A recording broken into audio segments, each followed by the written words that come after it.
लेकिन ये तो हम उस चश्मे से हमें देखना होगा प्रोफेसर साहब। मैं तो देखती हूँ कम से कम, और मैं ये देखती हूँ कि जब एग्रीमेंट साइन हो रहे हैं तो उसमें भारत का फायदा कितना है, मुझे उस नजर से भी देखना होगा, क्योंकि मैं ये जानती हूँ कि भारत ट्रेड डेफिसिट में है। क्या आज की ये मुलाकात, ये बायलैटरल एग्रीमेंट्स इस ट्रेड डेफिसिट को कम कर रहे हैं? देखिए, भारत और रूस का व्यापार जो है वो highly in favour of Russia है, ये हम मानते हैं। और पिछले 3-3.5 साल में जब से हम उनसे तेल खरीदने लगे हैं, वो इम्बैलेंस जो है वो और बढ़ गया है।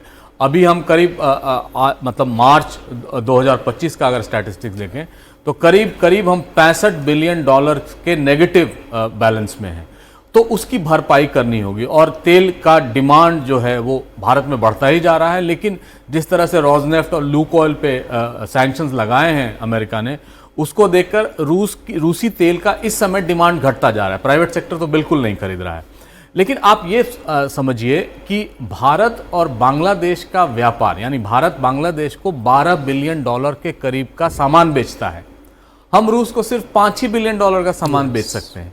तो ये तो कहीं ना कहीं फ्लॉट, तो रूस कोई बांग्लादेश से छोटा देश तो है नहीं, बहुत बड़ा देश है।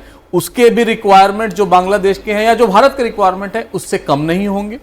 तो जाहिर है कहीं ना कहीं वो एक गैप है जो फोकस जो हमारा ट्रेड का है, शायद उस गैप को एड्रेस नहीं कर रहा है। उनको भी कपड़े चाहिए, उनको भी जूते चाहिए, उनको भी आर्टिफिशियल इंटेलिजेंस चाहिए, रोबोटिक्स चाहिए, सर्विस सेक्टर चाहिए, जो हम दे सकते हैं और जो हम विश्व में अब अन्य देशों को दे रहे हैं।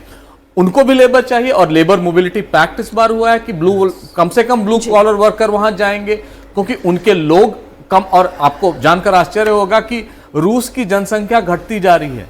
2050 आते आते तक रूस की जो वर्तमान जनसंख्या उससे भी कम हो जाएगा, यानी कहीं ना कहीं उनको लेबर का प्रॉब्लम होगा, लेबर शॉर्टेजेस होंगी। तो हमने वो मोबिलिटी पैक्ट भी किया उनके साथ।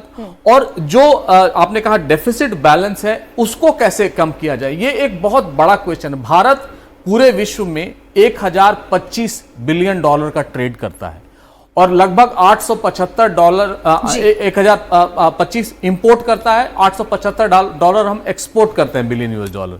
यानी कहीं ना कहीं $150 बिलियन का अभी भी ट्रेड डेफिसिट पूरे विश्व के साथ भारत का है। लेकिन भारत का ट्रेड रूस के साथ सिर्फ 1.2% है।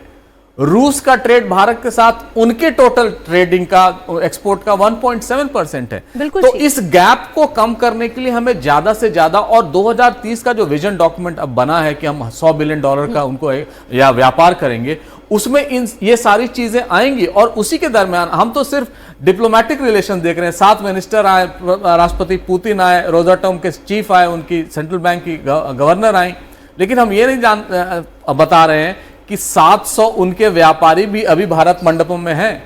800 हमारे व्यापारी हैं, वो भी तो वहां मिलेंगे। 3:40 पर ये एक मुलाकात भी होनी है। हाँ। ये डिस्कशन भी होना है, इसमें कोई दो राय नहीं कि जब दो देश साथ साथ मिलकर आगे बढ़ते हैं तो दोनों ही देशों का विकास होता है। हाँ, इस दौर में हो सकता है कभी कोई थोड़ा आगे होगा, कोई थोड़ा पीछे होगा, लेकिन ये पैरेलल कैसे मूव हो सकता है, सारी तैयारी और सारी मेहनत ही इसी बात की है।